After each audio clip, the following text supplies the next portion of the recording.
Produção Podcast Clio.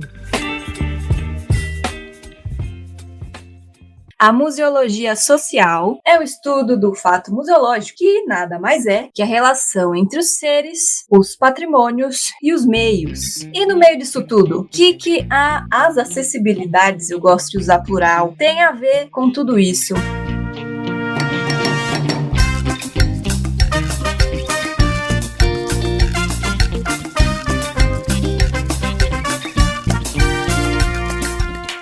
Não sei se vocês se lembram, Museanders, a gente abriu uma caixinha no nosso Instagram, né, galera? E um dos temas sugeridos por vocês foi acessibilidade. E hoje vamos tratar disso, de um recorte, né, sobre acessibilidade, dentre tantos possíveis. E comigo, quem vos fala, Marina Gouveia, aqui estão a maravilhosa ruiva cobreada, Juliana Gueiros. Alô, Museanders, alô. Brasil! Marina sempre lembrando, né, que hoje eu não retoquei, infelizmente, minhas raízes dos meus cabelos, mas eu pode deixar que na próxima não vou faltar. Que bom que estamos aqui, Gustavo. Já vou dar um spoiler de quem é a nossa convidada, mas você já leu, né, Karen? Muito obrigada por virem.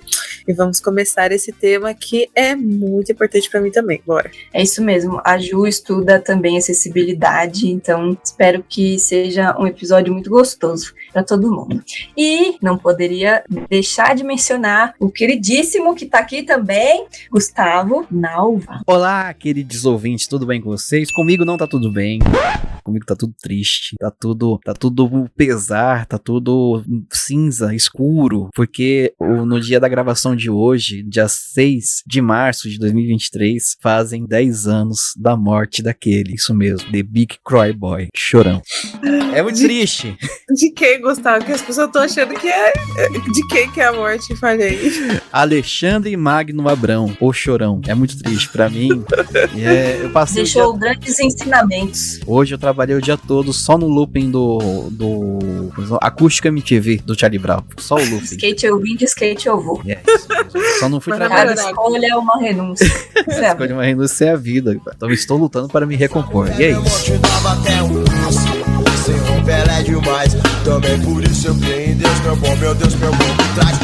Muito bom, Gu. Então, descanse em paz, querido Chorão. E agora, temos conosco a nossa ilustre convidada do episódio de hoje, que eu tô felicíssima de que ela tá aqui, né? Não consigo nem expressar a minha felicidade verbalmente. Eu não tenho como descrever o tanto que essa moça me ensinou. Então, vou deixar que ela fale com vocês para vocês verem o tanto que vocês podem aprender com ela. Karen Montija, seja muito bem-vinda. Ai, boa noite, Marina, boa noite, Juliana, boa noite, Gustavo, boa noite para quem tá ouvindo. Como que vocês falam? Museander. Já vou aqui pedindo desculpa que eu tô com uma leve tosse, então se de vez em quando vocês ouvirem um fui eu mesma, tá? Mas tô muito feliz com o convite de vocês, tô muito honrada de saber que foi um pedido, né, de quem ouve o podcast de vocês e de vocês pensarem em mim quando ouviu o termo de acessibilidade. Então eu fiquei muito, muito feliz mesmo. Bom, deixa eu me apresentar então rapidinho. Eu sou educadora, vai fazer 16 anos que eu trabalho com arte e educação em instituições culturais.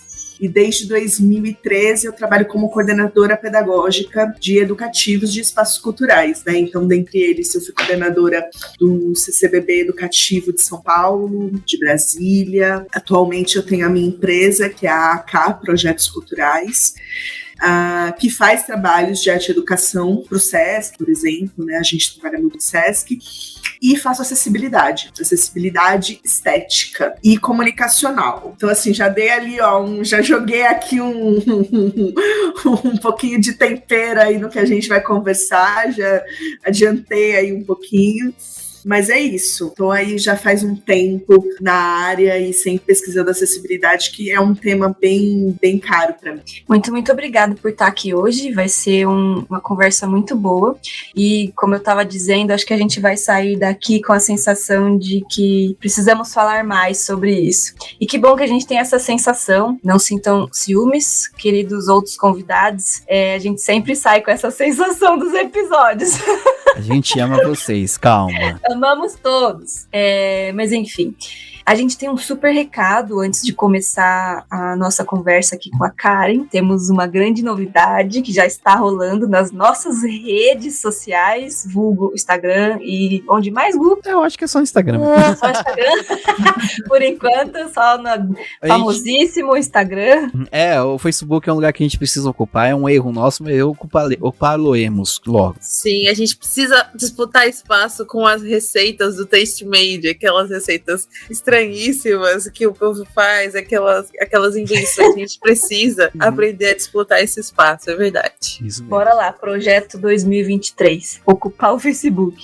Mas enfim, Gustavo, Juliana, qual é a novidade? Anuncia aí, Gu. Nós temos camisetas agora, nossas camuzeutas, ou camuzeutinhas. Não só camisetas, é isso que eu já ia te retificar aqui. Nossas camuzeutinhas, que pra mim é a palavra do ano. Em qualquer lugar que eu esteja, eu falo, você vai vestir a sua camuzeutinha? É isso, nós temos diversos modelos, várias estampas, assim, já tá sendo um sucesso, galera. Quando você vai andando na rua, vai estar andando no museu, você vai ver lá a camiseta da Museando. Camiseta guiada não, monitorada também não, mas mediada. A camiseta do Meus Gostos São Peculiares, você não entenderia. A camiseta também do Museologia Sem Luta de Classes é colecionismo. Olha, isso aí tá vendendo bastante. Uma frase de efeito, o pessoal gosta de uma frase de efeito. Temos também novas estampas aí da Mesa Redonda de Santiago, a Mesa Redonda. Temos também... Essa tá muito boa, gente. Essa merece. Essa tá muito boa, real. Vai lá ver logo. Isso, e todos os produtos são veganos. Você que é vegane, aí ó, todos os produtos são veganos. Pode comer sem culpa. Pode comer sem culpa. É tudo feito de algodão. E tem... Assim, é de uma penca, né? Uma empresa da Chico Rei. Tem todo tem todo o seu percalço ali, todo o seu backup. Como é o nome? Esqueci agora. O que é ecológico. Tem todo o seu backup ecológico ali. Eles fazem doação para instituições que cuidam da Mata Atlântica, tudo. Vão lá, é sensacional. Temos vários modelos, vários tamanhos, várias cores. E aceita Pix e dá pra dividir até 3 vezes no cartão. Então, ó, não tem desculpa. Vai lá, compra a sua camiseta. Eu sei que esse episódio vai sair perto do 5º dia útil. Não tem desculpa, hein? Maravilhoso. Eu já comprei a minha camuzeutinha da firma. Tô aguardando chegar e vai chegar perto do meu aniversário, gente. Eu acho que quando... Presentinho, meu mimo. Eu acho que quando esse episódio for ao ar, meu aniversário já terá passado, se eu não me engano. Mas é isso. Mas só avisar que se você ficou curioso, curiose, tá aqui na descrição do episódio. Vai lá na descrição, tá uma penca, www.umapenca/museando, essa já vai direto. E se você ouviu esse episódio, dá parabéns lá pra Marina no comentário da postagem. Eu vou ficar feliz. E fala, foi um ótimo episódio, ajuda a gente lá no Instagram, dá aquele like. Apoio moral é importante também, né, galera? Enfim, bora conversar com a Karen, então?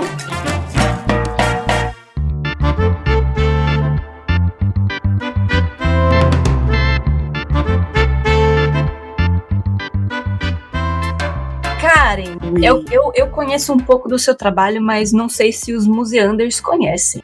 Diante disso, você pode, por favor, apresentar a sua pesquisa de trabalho de academia, né? Seu trabalho prático e acadêmico pra gente, por favor, falando o que te motivou a estudar e trabalhar com isso, para quem é direcionado, né? Um público, não diria público-alvo, mas há um filtro, né? Nesse seu trabalho, enfim.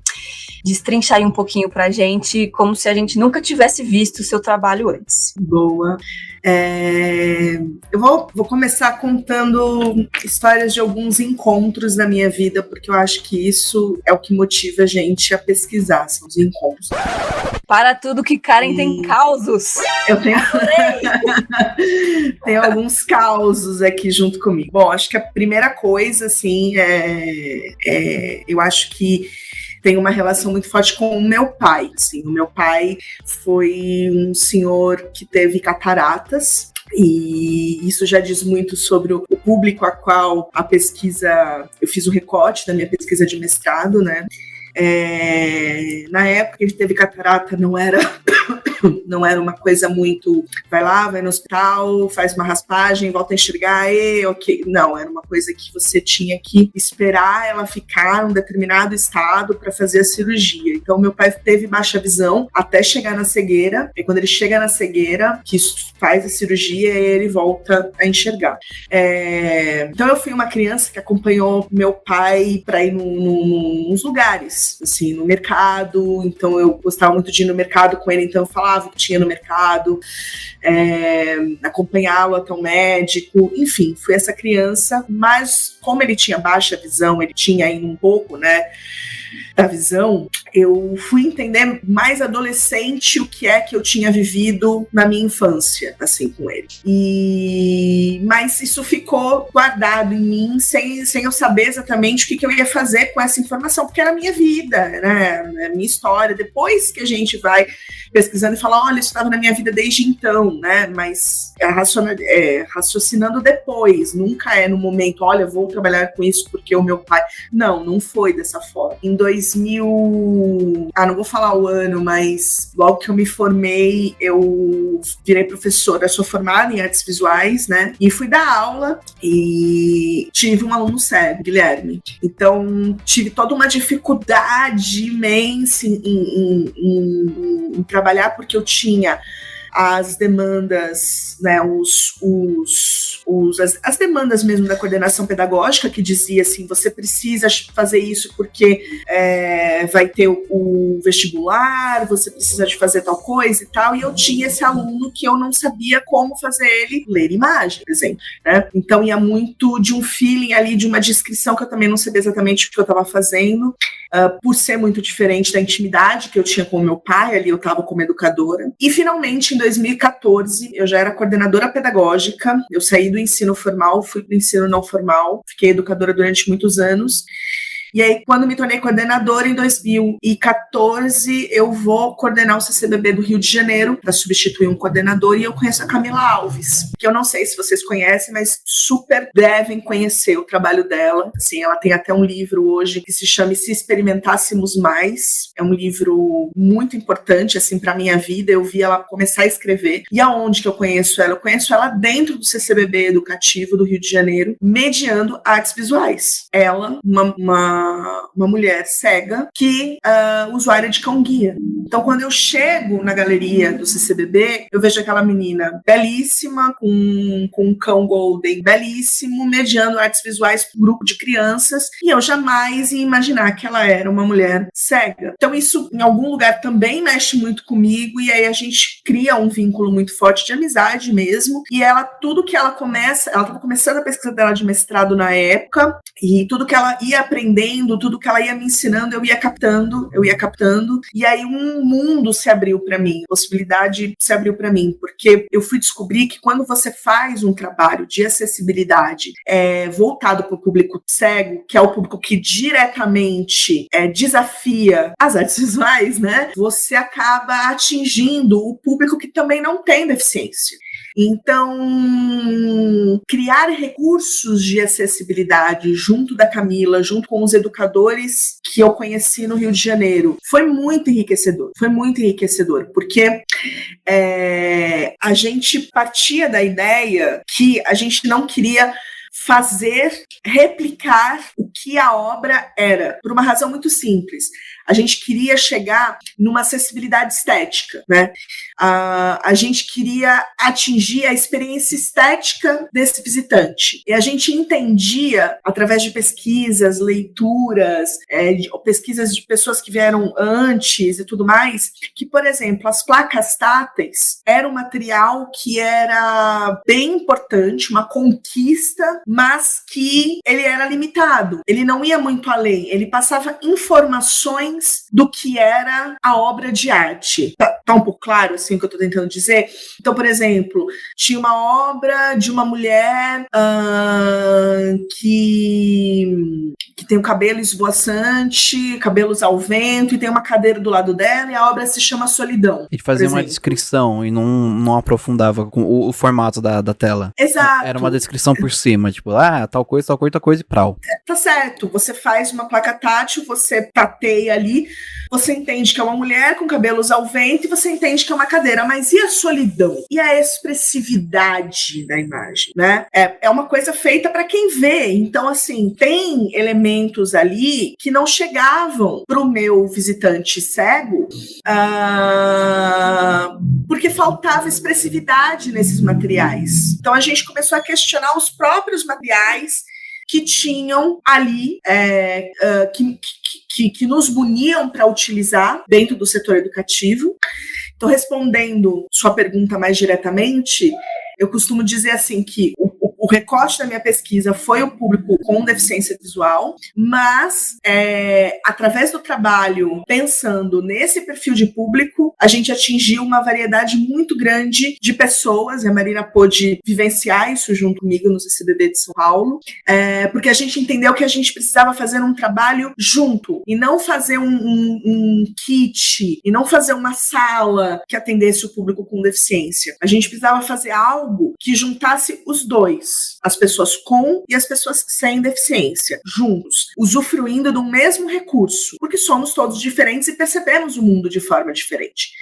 Então, foi através dessa minha inquietação de perceber que os recursos eram mais informativos e não expressivos que a pesquisa começou. Deu para entender todo mundo? Eu entendi perfeitamente.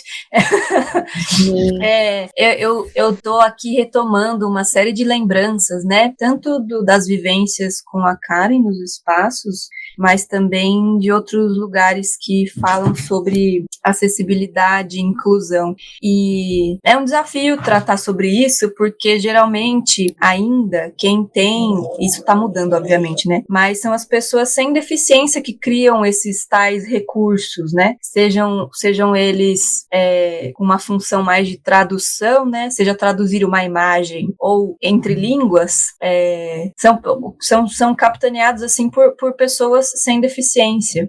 E quando o Karen traz que houve a inquietação que motivou ela e a equipe, né? E, enfim, motivou a produção dessa pesquisa acadêmica e de tantos espaços, já posso falar dos espaços sensoriais, na época chamava espaço sensorial, ainda chama?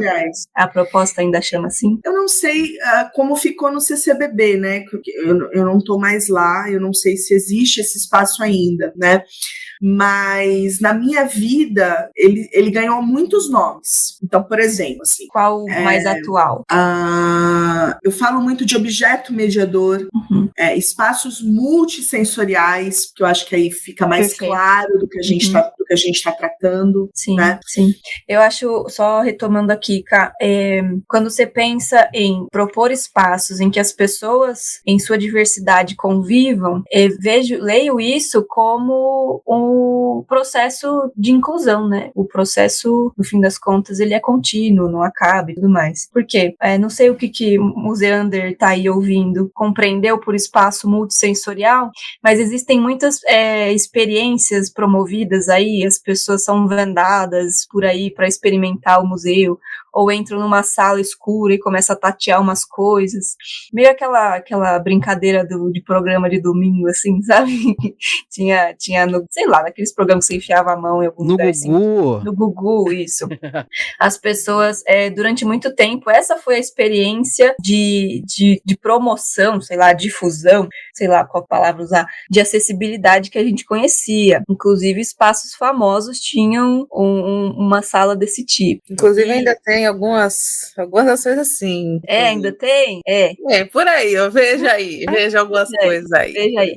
Sempre tá. E aí, desculpa, posso só fazer uma pergunta, assim, voltar num ponto pra ver se eu acho que eu tava eu acho que eu entendi de uma primeira vez, de uma maneira, e agora eu acho que eu entendi direito. Só pra, quando você fala o estrarinho pra poder perceber a questão da acessibilidade estética, você começa vendo as placas táteis como só o jeito de desenhar uma silhueta, aí você sente a necessidade de ter outros elementos ali pra dar mais profundidade àquela sensação, a descrição da imagem pelo tatear. É isso?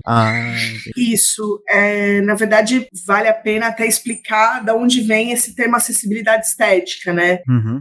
Mas a Má quer complementar, Má? Que você estava falando antes de eu... Sim, que eu estava já adiantando a pergunta do Gustavo, que eu ia concluir dizendo que, embora a gente tenha esse senso comum aí de sala escura e vai tateando alguma coisa, ou colocar uma venda para experimentar o espaço de outra maneira, que são atividades comuns que acontecem, não estou criticando, estou dizendo que é comum ver essas atividades como uma promoção de acessibilidade, de inclusão.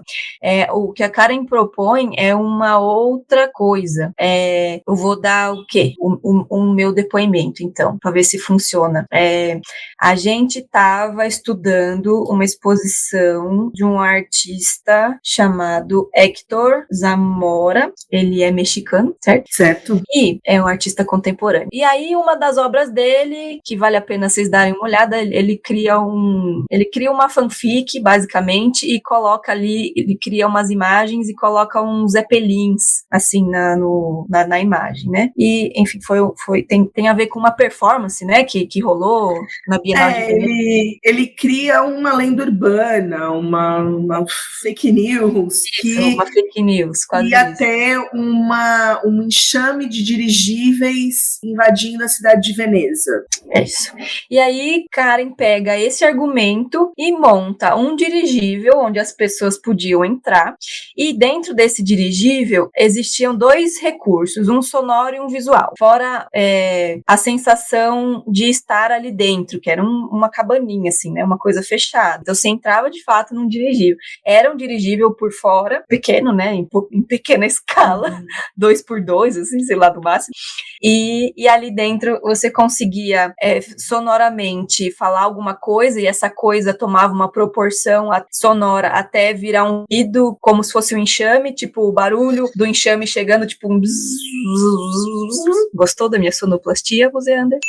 Esse era a sensação sonora, e havia também a proposta visual, então você podia gravar as suas mãos ali, fazendo algum gesto, e esses gestos iam tomando conta da tela até não ter mais tela para tomar conta, também na proposta de multiplicação, e começa de pouquinho e depois toma conta da coisa, né, tipo um enxame visual, assim. Então vai mais para outros lados do que necessariamente se colocar numa experiência de pessoa com deficiência, entende? Sim. Expliquei direito? Explicou direitinho, assim. Vou pegar um gancho aqui do que o Gustavo comentou e do que a Marina comentou, pode? E aí a gente faz cruzamento aqui dessa pergunta e desse exemplo. A Virginia Kastrup é a teórica que deu o nome de acessibilidade estética. Ela classificou que existem 3 tipos de acessibilidade. Existem até mais. Outros autores falam em 6, 7 tipos de acessibilidade cultural, mas ela fala de 3. Então vamos pensar o seguinte: existe uma acessibilidade que é a acessibilidade física, que tem a ver com a locomoção das pessoas. Então a gente está falando de rampa, a gente está falando de elevador, a gente está falando de piso podotátil, aquele piso do metrô, sabe? Tem as bolinhas, que tem as fitinhas, tem as linhazinhas assim. Tem a ver com essa locomoção. Depois existe uma outra acessibilidade, que é uma acessibilidade comunicacional, informacional, ou seja, é uma acessibilidade que dá informações da obra de arte, quando ela foi feita, a forma dela. Então, é um Zeppelin, o que é um Zeppelin, qual o formato do Zeppelin, que artista que fez, quando que fez, são as informações, a comunicação daquela obra. E o que ela chamou de acessibilidade estética tem a ver com a experiência estética que você tem com a obra de arte. O que viria a ser a experiência estética? As sensações, né? O sentimento, aquilo que você tem quando você vê uma obra de arte, a tal da expressividade que eu estava comentando com vocês, né? Então ela fala que a experiência estética, por exemplo, experiência, né? Vamos quebrar esse termo experiência estética. Então, experiência é aquilo que nos atravessa. Não é tudo que nos acontece, tá? Porque às vezes a gente faz coisas muito mecânicas. Mas se a gente vive alguma coisa que nos atravessa, que nos toca, ela é uma experiência. Estética seria a qualidade dessa experiência. Então é uma experiência feliz, é uma experiência triste, é uma experiência aterrorizante, é uma experiência dramática, nojenta, certo? Então isso é a experiência estética. Estética é a qualidade da experiência. Pois muito bem. Isso tem a ver com essa expressividade da obra de arte. Eu tenho uma experiência quando eu estou diante dos girassóis de Van Gogh. Eu tenho uma experiência quando eu estou na frente de um Kandinsky. É uma experiência que vai além da forma.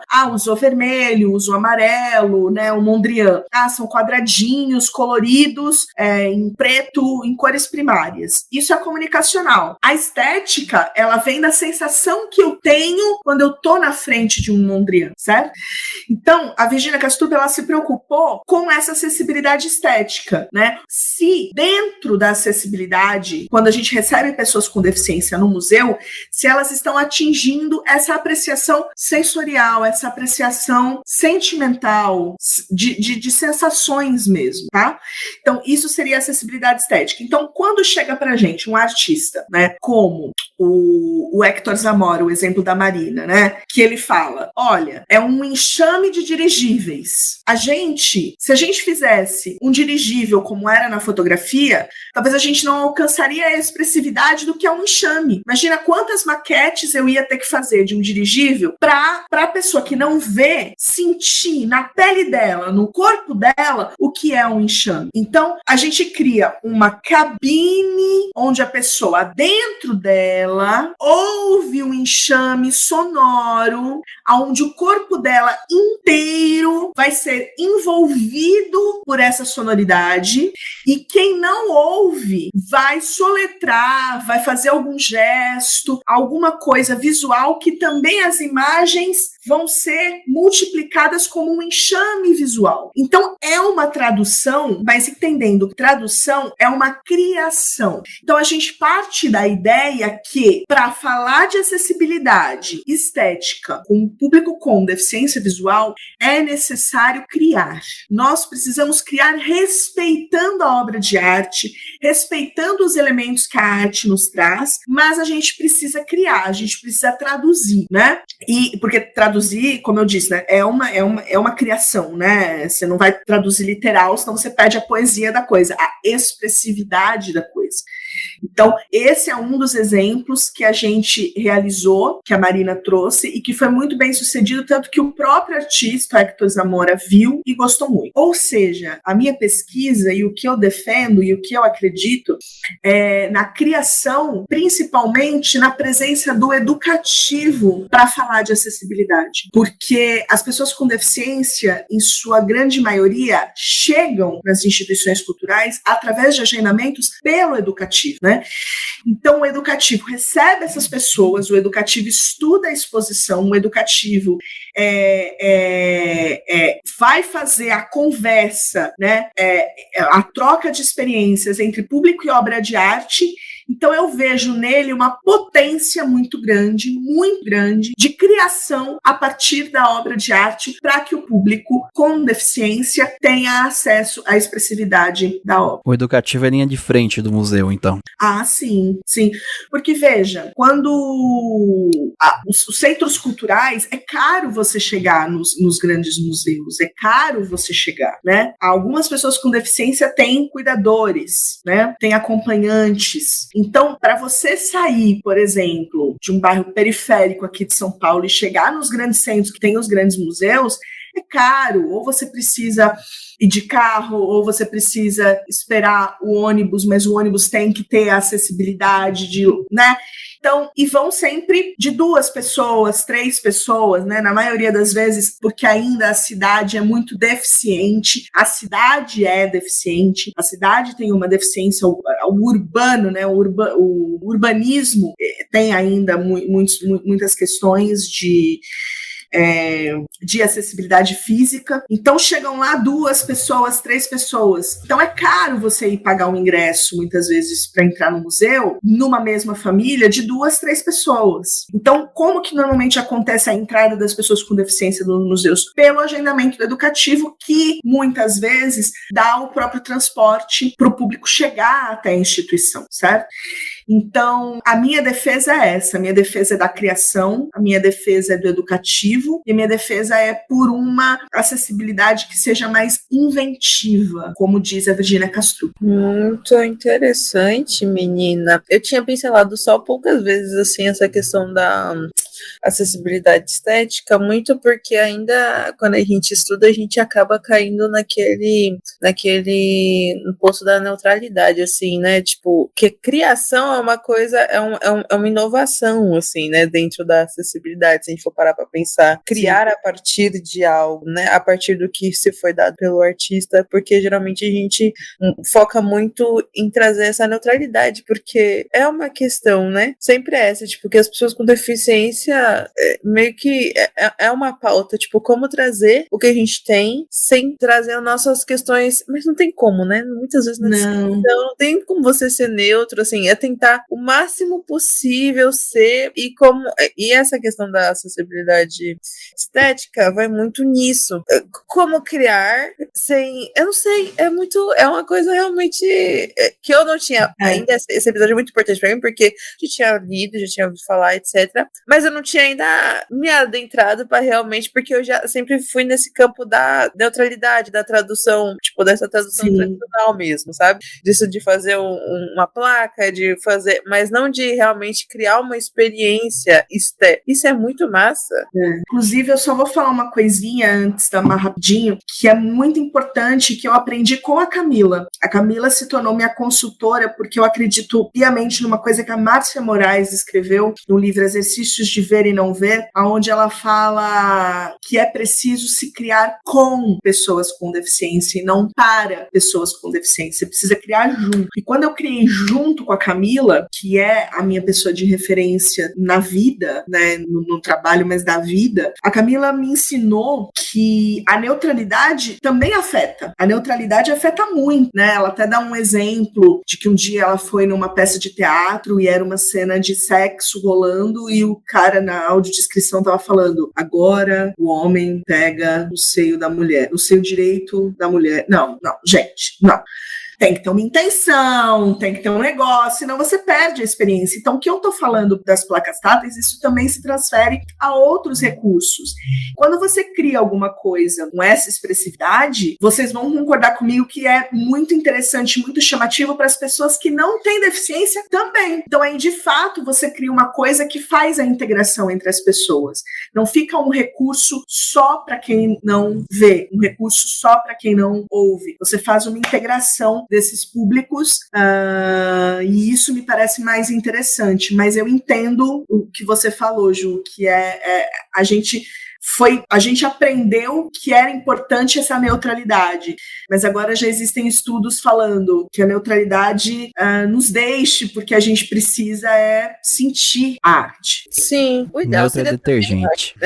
o artista pensar também já, né, nesse sentido, tipo, pensar, fazer o que ele tem que fazer, enfim, seria interessante, né, e aí ele já, porque aí a gente não teria que criar nada, a gente só teria que falar, meio que pegar o que o artista quer, fazer também, não sei, vamos aí começar com esse multirão pra... Mas é muito interessante, muito interessante. Eu fiquei com uma dúvida e imagino que talvez alguns museanders também.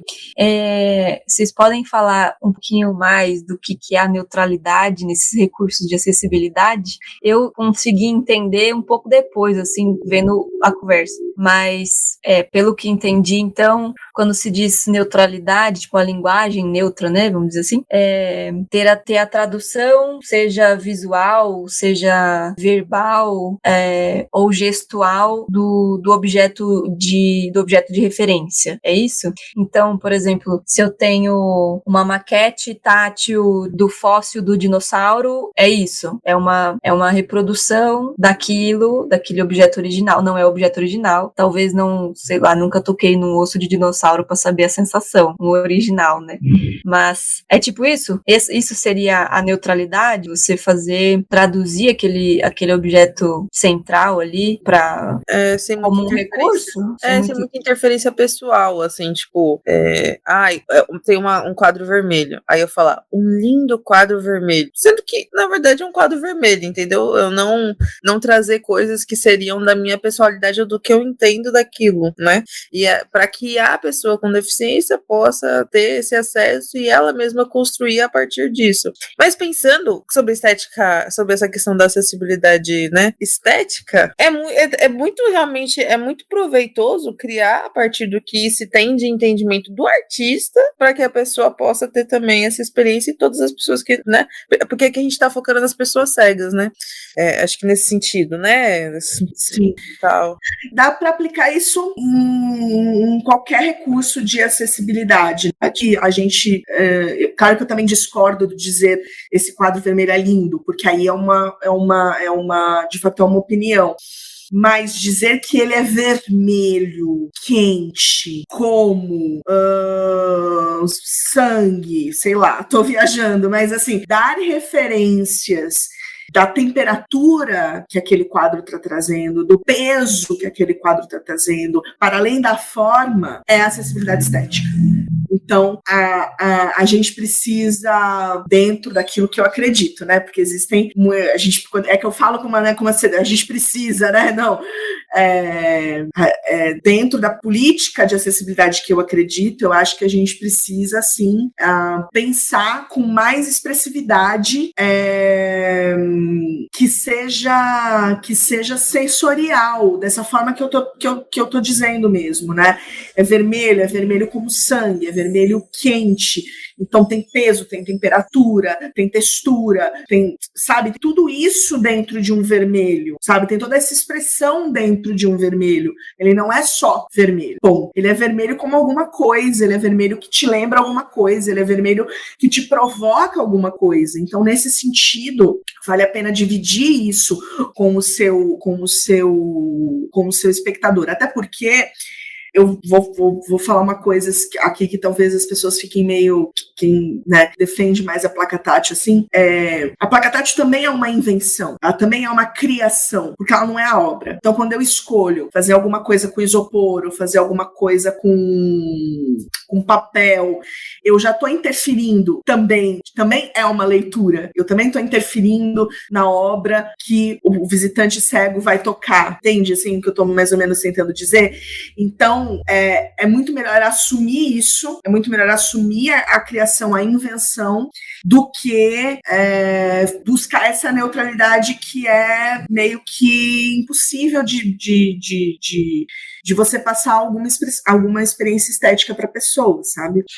Eu posso dizer que é como se fosse uma neutralidade que está sendo pressuposta, porque, no fim das contas, até, assim, pessoas sem deficiência têm seus próprios filtros de interpretar os elementos ali, né? Então, não sei, pensando em neutralidade geral, não existe isso, né? Então, é complexo falar. Tá se pressupondo que a gente tá usando a placa tátil de exemplo. Tá se pressupondo que a placa tátil é uma coisa neutra. É isso ou não? Não, mas ela é uma coisa informacional. Ela é acessibilidade. Eu não tô falando mal das placas táteis. Não. Assim. Só tô...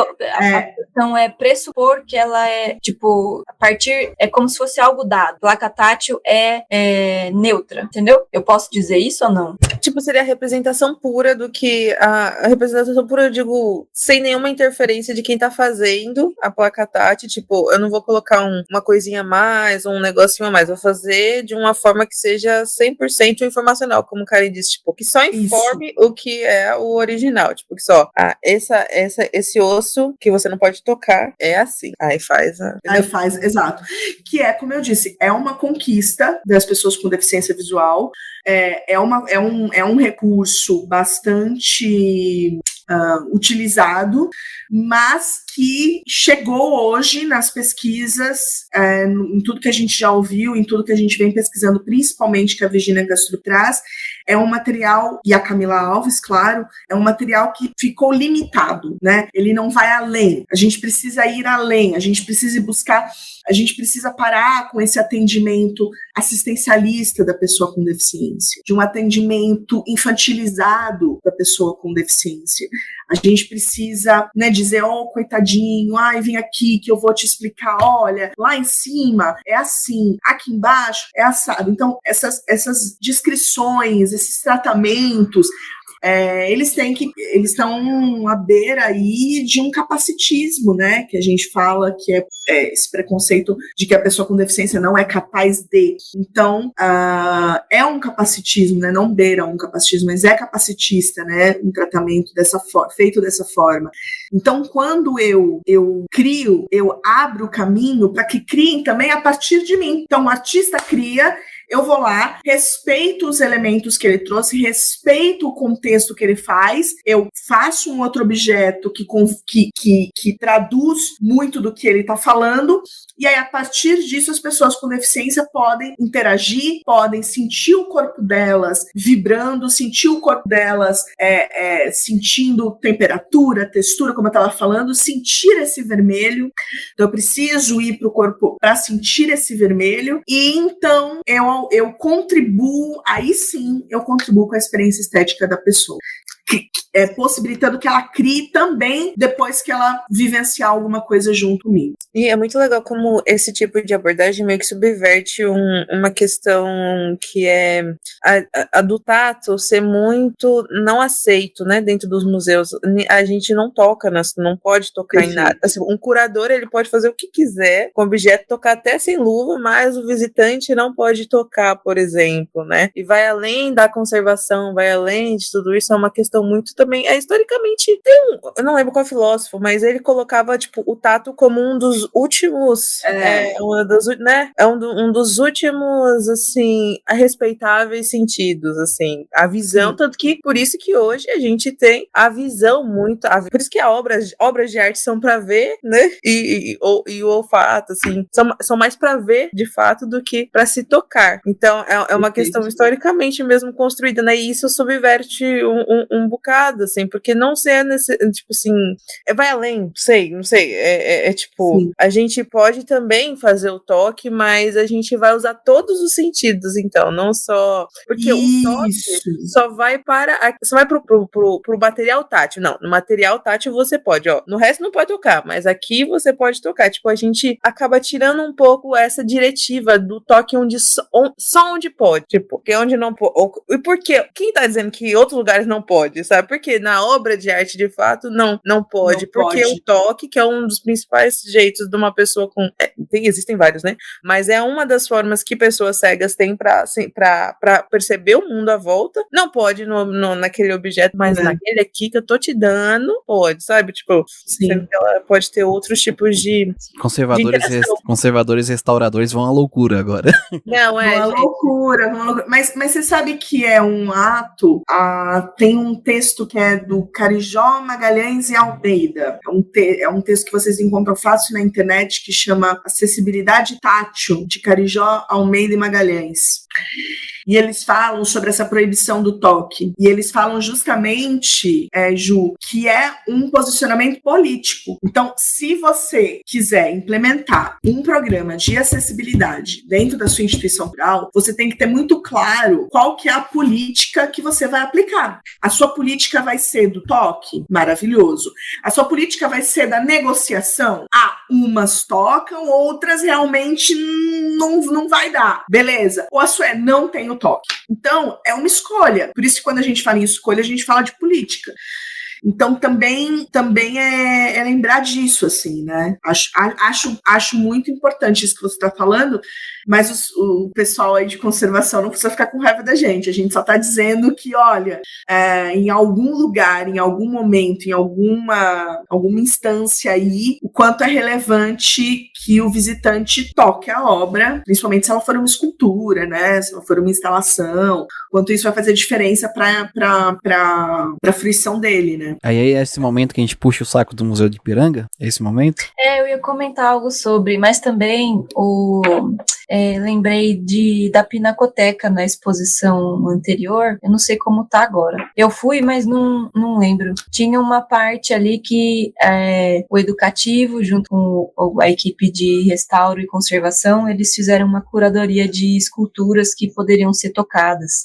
Então não era réplica, né? Eram as originais que estavam ali disponíveis. E aí os educadores acionavam aquele espaço nas mediações de alguma forma. Inclusive, eu tenho histórias muito legais com os idosos lá, era muito engraçado. Mas sim, o que o Gu disse do Museu do Ipiranga, eu tive a sensação com essa exposição nova de que eu consegui, eu não sei nem explicar, eu tive a sensação de que a minha frontalidade com os quadros foi rompida. Então, às vezes eu até ficava meio tonta, assim, porque parecia que eu conseguia entrar no cenário do quadro, entre aspas, sabe? Ou como se tivesse aquela tipo cena de filme que o quadro sai e abraça quem tá olhando ele, assim, ou se sobrepõe a ele, não sei.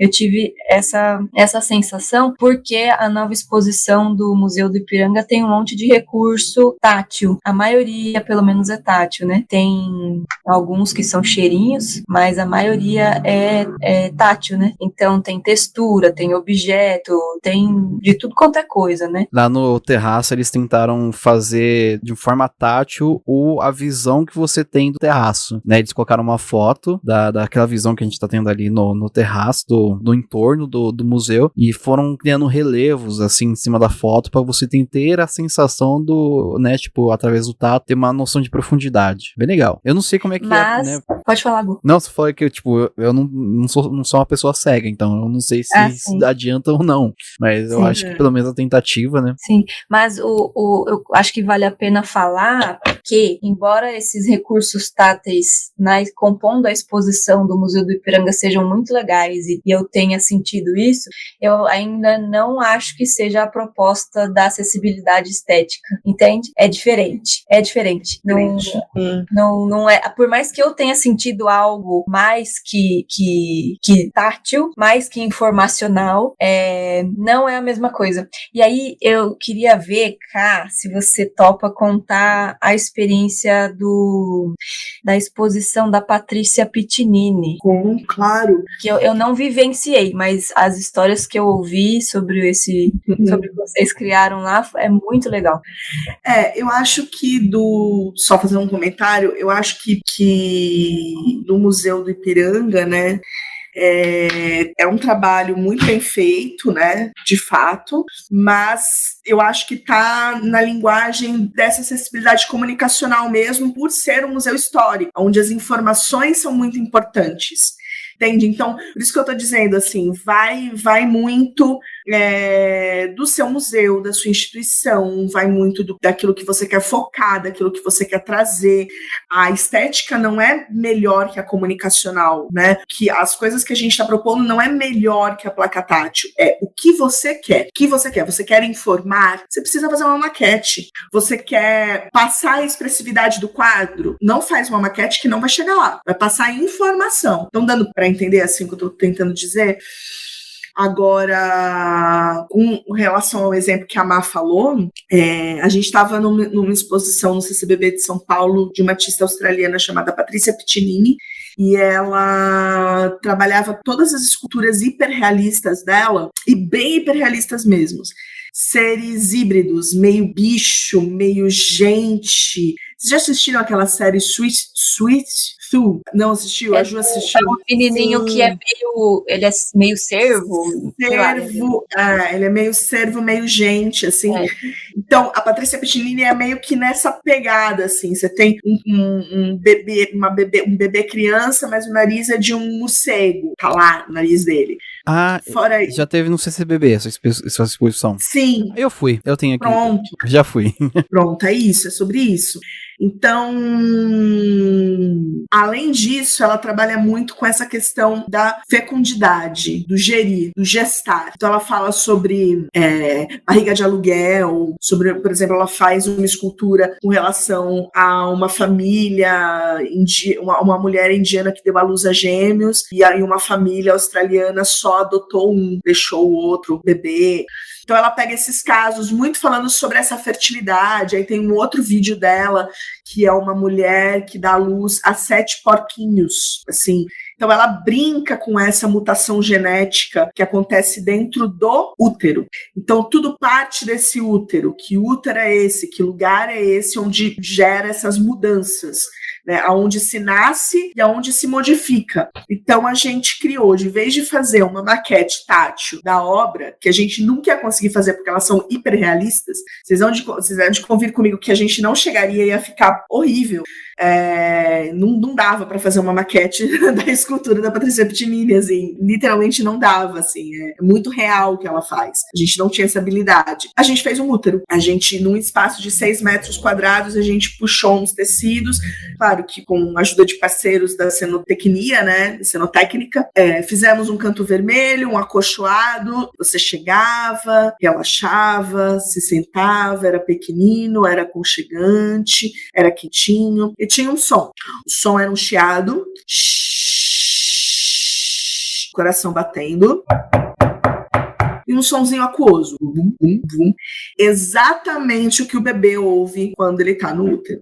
E aí é muito interessante porque as pessoas podiam entrar de 2 em 2, assim, e eu me lembro muito de uma mãe que entrou com a própria filha e elas ficaram, assim, as duas, de uma forma fetal, assim, se abraçaram, tiveram aquele momento, e o educador sempre junto, e o educador perguntava, né, o que você gostaria de mudar em você? Porque a gente estava falando de mudança que acontece no útero. Então tudo isso é baseado, é uma mediação junto com o educador está sempre junto, e aí saíam as coisas mais diversas possíveis. Então, acho que com esse exemplo, espero que tenha ficado um pouco mais claro do que a gente está falando. A artista, inclusive, viu a obra, ela viu essa obra, olha, ela viu o útero e ela ficou encantada, e ela falava amazing, amazing, amazing, e ficou muito feliz, e a gente também ficou muito feliz porque o público gostou bastante. Eu acho essa experiência muito incrível. Eu sinto de não ter podido ver. Não sei o que sei lá, eu não vi. Ela foi falando aí, eu fui lembrando. Eu fui. Fui 2 vezes. Que legal. Que máximo. Que legal. Eu acho que esse exemplo, né, a gente consegue ter a dimensão da diferença entre os recursos de acessibilidade de uma exposição e um espaço multissensorial. Ambos têm propostas, né, de acessibilidade que evidenciam escolhas, tão somente, né? Escolhas de como aquelas informações / sensações foram escolhidas. Escolha de como as coisas foram escolhidas para serem externalizadas, né, em prol aí dos entendimentos múltiplos. Eu acho muito, muito legal essa proposta. Fica aí uma pergunta para a gente pensar, não precisa responder, ou pula de responder agora, aí eu cutucando. A gente estava falando que a escolha do Museu Paulista reflete ele ser um museu histórico, né? E já pensou criar um espaço multissensorial para um museu de história? Tipo, qual seria a escolha de que sensação, de quais sensações representar ali no museu de história? A depender do museu, pode ser um espaço triste, né? Era isso que eu ia perguntar, não isso, mas eu ia falar, será que isso aí não é, né, essa concepção não é mais uma questão para ser aplicada ou que está sendo mais aplicada na arte contemporânea, sei lá, porque eu pelo menos os exemplos que foram dados eram arte contemporânea, né? E será que não tem mais espaço, talvez, na arte contemporânea para aplicação ou qualquer lugar é lugar? Eu acho que qualquer lugar é lugar. A gente já fez para mediar pós-impressionismo, que eram pinturas de pontilhismo, sabe aqueles quadros feitos de pontinho, pontinho, pontinho, pontinho? A gente fez uma grande parede de pontinhos, que é uma parede de pin press, onde você, de um lado, você empurrava uns filetinhos assim coloridos, e do outro lado saía o desenho certinho que você queria fazer. Então é uma grande parede tátil, corporal, que mediava o pontilhismo, né? A gente mediou Picasso, a gente já mediou o próprio Mondrian, que eu comentei aqui. Então, assim, claro que a arte contemporânea, ela de fato, ela é maravilhosa, né? Pra gente viajar. Mas a gente trabalhou, sim, já exposições de arte de vanguarda, né? E também trouxe resultados, assim. São mais desafiadoras, porque é pintura, e aí a pintura é a pintura, né? É feita para vidente. Não adianta que aquilo é feito para vidente. Então você precisa trazer isso de uma outra maneira, mas é possível. Eu só queria fazer um comentário aqui que eu fiquei pensando depois que a Mari falou sobre ambientar um museu de história. Fiquei imaginando lá no Museu do Ipiranga a gente pegar o salão nobre que tem um quadro Independência ou Morte, colocar um sonzinho de brisa batendo no mato e cheiro de cavalo. Cheiro de amigo, desculpa a palavra, mas é cheiro de cagadeira. Uma coisa assim, um cheiro de esgoto, Olha, pode ser interessante. Vamos ambientar. Não, uma sala cheia de lama, assim. Pisar na lama, tirar o sapato e pisar na lama. Aí deixa com a conservação e restaurou louco, você faz bota um plástico assim, faz um riachozinho com água batendo. Nossa. É isso, dá pra pirar. Eu acho que é isso. Se transmitir o que o quadro queria, né? Eu acho que é mais ou menos isso, né? O que o artista, a gente entende, o que o museu principal. Gente, trabalhar em museu é uma responsabilidade que eu não desejo pra ninguém, porque, poxa vida, tudo tem que pensar, que saco isso. Não, mas o que o artista quis, o que a gente quer dizer com isso, qual que é o nosso consenso. É realmente muita responsabilidade, mas é muito bom a gente saber que a gente pode partir sempre da participação mesmo, né? Do conjunto, de realmente pensar junto, e eu acho que é aí o nosso principal motorzinho, né? Porque muita responsabilidade pra uma cabeça só, pra uma pessoa só pensar, por exemplo, né? E pra finalizar a parte do Ipiranga, a gente coloca o Marcos Pasquim e o dia todo falando Independência ou Morte. Meu Deus do céu. Não vou do seu museu não, Gustavo, desculpa, mas se você for aí brincadeira. Mas vocês sabem que no Sesc Guarulhos a gente fez um caminho de terra que desembocava assim num negócio que tinha água, e as pessoas saíam com lama do pé, e isso dentro da expografia da exposição, para mediar as fotografias do Sebastião Salgado falando de Serra Pelada. Vocês sabem essa história? São aquele formigueiro humano, né? 50 mil homens vão pro Pará, pro sudeste do Pará, para achar ouro numa mina de ouro lá. Então eles ficam todos enlameados, suados, com terra, com o pé sujo, com o corpo sujo, tudo lameado. A gente fez isso e a gerência permitiu. E é um espaço cultural, é um espaço positivo. E foi muito lindo, assim. Então, às vezes, a gente também... As coisas estão mudando, galera. As coisas estão se abrindo, assim, devagar, mas a gente, se a gente tiver um bom embasamento do porquê que a gente está fazendo, vale a pena lutar. Durmam com essa, Museanders. Eu adorei isso. Adorei mesmo. E acho que a gente está caminhando para o fim, né, da nossa conversa hoje. Muitas perguntas polêmicas sobre acessibilidade, os formatos, as escolhas, muito interessante. E como você disse, as coisas estão mudando e geralmente as mudanças elas vêm acompanhadas de divergências, né, de possíveis críticas ou alguém metendo o bedelho, sei lá. E você já lidou com algum tipo de situação na sua história, na sua prática, assim, alguma divergência em relação ao seu trabalho? Você comentou, né, que a academia questionou se o seu trabalho era acessibilidade ou processo artístico, enfim. Exato. Sempre, né? A vida... Por isso que eu falo que é uma escolha política, né? Fazer um programa de acessibilidade é você escolher coisas, escolher caminhos. De preferência sempre junto com alguém com deficiência, né? De preferência não. Sim, sempre. Tem uma pessoa com deficiência do lado, né? E com o mesmo peso de decisão que o seu. Acho que isso é importante dizer. Famoso nada de nós sem nós, né? Exato. E sempre, mas engraçado você perguntar isso dessa divergência, porque você mesma comentou, né? A academia foi onde eu encontrei mais divergência, porque na prática, fazendo, os artistas sempre gostaram muito de ver as suas obras ganhando esses outros elementos sonoros, visuais, né? Nunca foi um grande problema das experiências que eu tive, ainda bem. Mas na academia eu fui muito questionada se isso que eu estava propondo era uma coisa de criação artística ou se era realmente para acessibilidade. Mas aí a gente vai com jeitinho, a gente vai devagar e a gente vai defendendo aquilo que a gente acredita, porque é como eu disse, né, algumas coisas a gente vive num mundo visiocêntrico, né, onde a visão é o centro do mundo, assim. Então, para você sair disso, é necessário muita criatividade. Vocês vão de convir comigo. Então, entender isso de uma forma...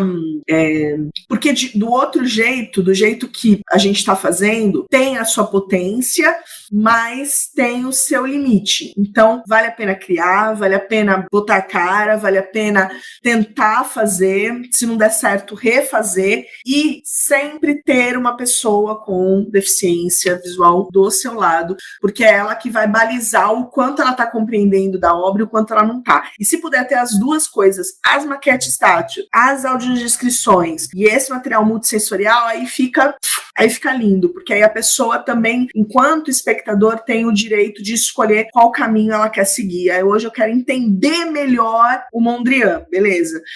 Hoje eu tô a fim de curtir o Mondrian, então vai pro espaço sensorial. E assim, e por aí vai. Não sei se respondi a pergunta, mas... Sim, total. E me fez pensar algo sobre as próprias pessoas com deficiência, né?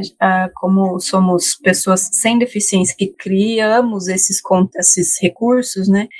De uma maneira mais adequada com a pessoa com deficiência, mas também existem recursos que são criados sem as pessoas com deficiência, né?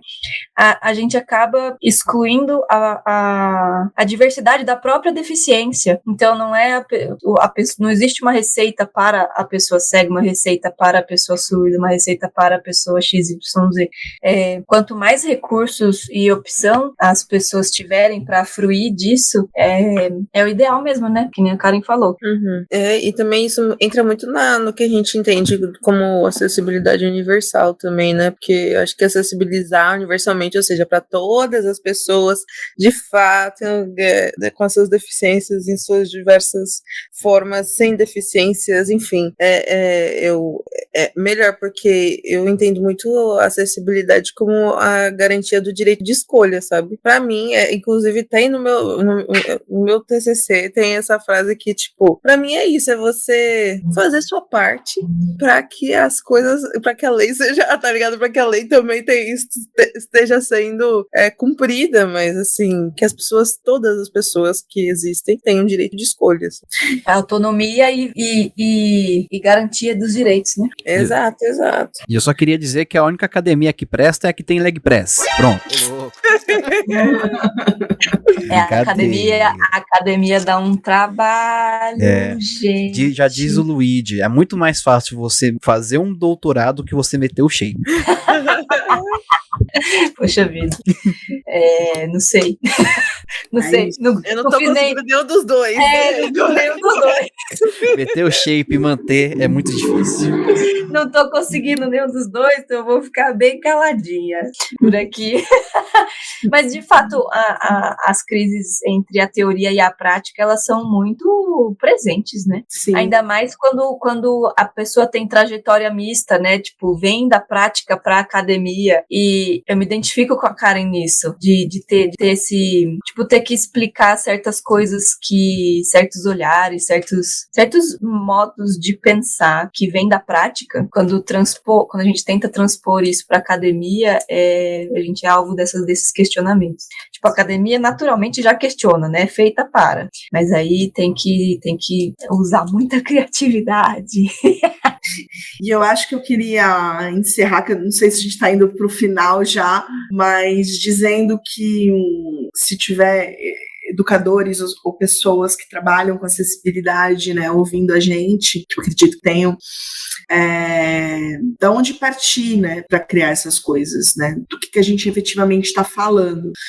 Então fica uma dica aqui, que foi como eu venho trabalhando com os educadores que estão ao meu lado. Assim. Parta da potência, não da falta. A potência está no corpo todo. Então não importa muito o que a pessoa não tem. Parta do que ela tem, que já é suficiente.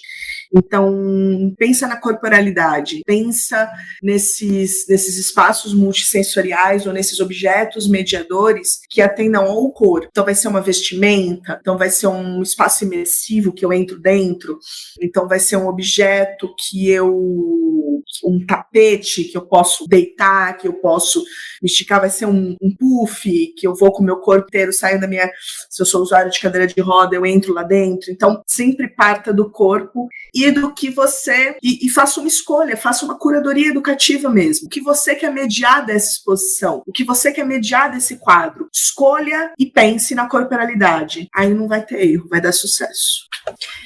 Eu não sei o que dizer. 100% anotado, 100% anotado.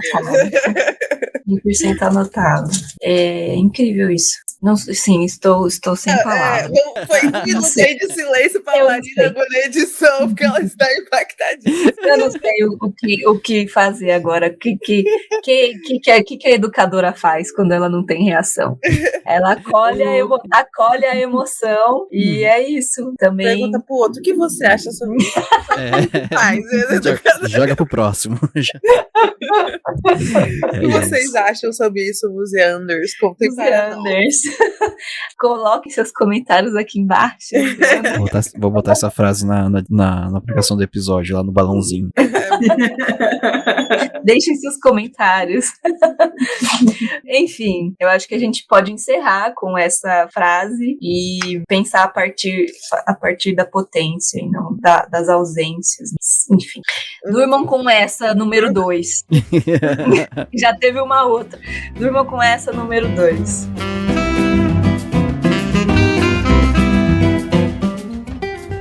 É isso, caros museanders. Vocês não estavam preparados para essa, eu aposto.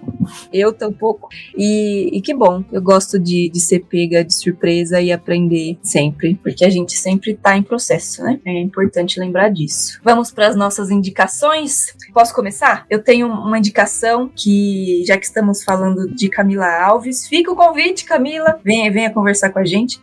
Tem um pequeno texto dela que eu li há alguns anos, que está naqueles volumes das mediações acessíveis a instituição que compilou esses textos, vídeos, áudios, foi o Tomiotaki. Tem PDF, enfim, eu tava fuçando o site agora, tá bem interessante. Eu não lembro a versão, porque tem a versão anual, mas eu posso dar uma conferida aqui, só um minuto, que eu tenho a versão física do livro. E eu tenho o texto, né? É bom pegar o nome, né, do texto para indicar direito. Enfim, indico o livro todo, né? Falando sobre acessos de acessibilidades.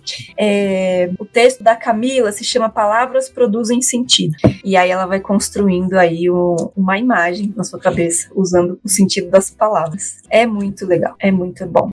Essa é a minha indicação. Desculpa, eu fiquei devendo o ano, né? A edição do ano... Just a moment. 2018. Mediações acessíveis. Quem mais? Gu, indicações? Eu tenho, aproveitando aqui que a Karen falou sobre a exposição que teve no Sesc, sobre o Sebastião Salgado, vou recomendar aqui a página no Instagram do Sebastião Salgados. São os melhores memes em preto e branco. Você vai lá no Instagram, Sebastião Salgados. É muito bom. É um print do it em preto e branco, assim, com memes. É maravilhoso essa página. Agora, a parte séria, eu queria indicar aqui pra vocês, tem um vídeo do Manual do Mundo recente, que é ele falando sobre o chat GPT, né? E o que eu quero dizer com isso, né? Quem não conhece o chat GPT é o que você vai lá e escreve, me faça um texto falando sobre acessibilidade em museus. E o chat, ele vai procurar, o robozinho vai procurar em várias páginas da internet, várias informações e vai escrever esse texto para você. E querendo mostrar a capacidade do robô, o Manual do Mundo pega a prova do Enem do ano passado e faz o robô fazer a prova, pra ver com o tanto que ele acerta. E achei interessante, foi tipo assim, eu não tinha me ligado isso antes, mas foi num vídeo que eu percebi que existe uma prova, a mesma prova do Enem, só que uma prova adequada para pessoas cegas, que ela tem a descrição das imagens, né? E é interessante eles copiando a descrição que é feita pelas pessoas que produzem a prova, a descrição das imagens, e tentando descrever pro robô, porque o robô não tem olhos, então o robô precisa ler a informação para poder descrever. E o robô, ele praticamente quase todas as perguntas que tinham uma imagem que são a descrição, o robô não conseguia interpretar, sabe? Então, se o robô não interpreta, eu acho que, né, é complicado. Mas, então, eu achei bem interessante essa parte do vídeo, então tá lá no Manual do Mundo, é chat GPT. E tem essa parte que eles tentam traduzir a imagem, pegando a descrição da imagem, da própria prova, colocando lá no robô, pro robô tentar entender o que tá acontecendo ali naquela imagem. Essa é a minha indicação, e tem mais uma que eu fui rever, é um filme que eu fui rever por conta do nosso último programa que a gente soltou ao ar, né, tipo, tendo em consideração que hoje é dia 6 do 3, o último programa que a gente soltou, que é o filme Intocáveis. É um filme maravilhoso. Assistam. Só vou jogar isso aqui. Intocáveis, assistam. Karen, tem alguma indicação pra gente?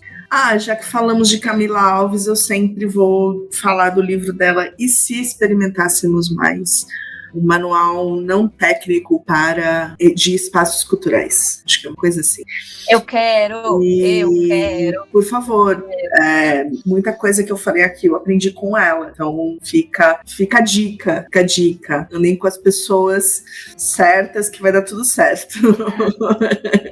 E será uma honra se um dia ela vier gravar com a gente, né? Vamos aí estruturar isso. Mandou o zap. Mandamos. Eu não tenho indicação específica de livros nem nada. Eu olhei aqui minha cabeceira. Tinha alguma coisa que eu já não tinha indicado, que seria interessante para hoje, mas eu acho que a indicação é mais realmente da gente pensar fora, né? Do que a gente consegue só, assim, pensar fora da nossa visualidade, pensar no nosso corpo inteiro como potência, como Karen disse. Tipo, a gente mesmo, né? Nós como atuantes dentro da museologia, eu acho que quanto mais a gente entendeu que a gente pode fazer com o nosso corpo, mas a gente vai também entender um pouco mais da totalidade dos corpos, assim, que são diversos, e a gente nunca vai saber a potência de cada um, mas a gente pode tentar fazer o mais diverso possível, né? É isso. Incrível, gente. Eu estou agradecidíssima e muito feliz de ter participado dessa conversa.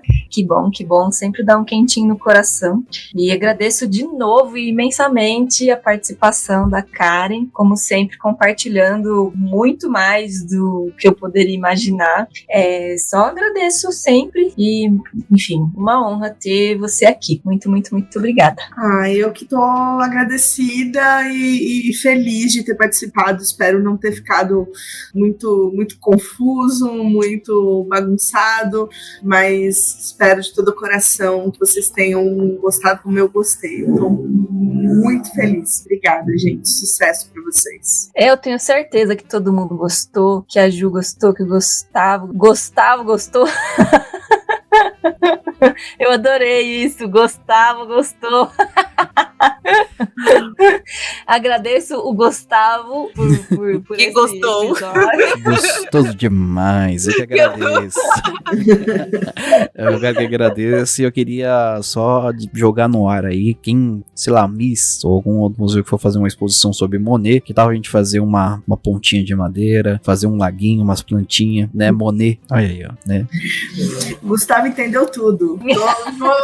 Vou embora feliz. Tá Ele entendeu tudo. Tá Ele entendeu aplicando. tudo. Eu agradeço imensamente a minha deusa, diva, ruiva acobreada, Juliana. Pensei que você ia falar Beyoncé, mas eu falei, a Beyoncé nem tá aqui, garoto. O que tá acontecendo? Eu que agradeço, mas eu que agradeço mais uma noite, mais um episódio de Karen. Muito obrigada por ter se disposto para vir falar com a gente sobre isso, ter aberto mais os meus horizontes dentro da sociedade. Eu vou lá aplicar muita coisa e a gente vai continuar em contato mesmo para ver como que isso vai sair da bolha muito, né? Tirar de bolha Sudeste, Sul, trazer para Nordeste e vamos ver o que acontece. Obrigada, Museanders, por também estarem aqui até agora. É isso, assim termina o nosso episódio de hoje, Museanders. Ficamos por aqui, nada sobre nós sem nós, e a acessibilidade e o museu seguem vivos.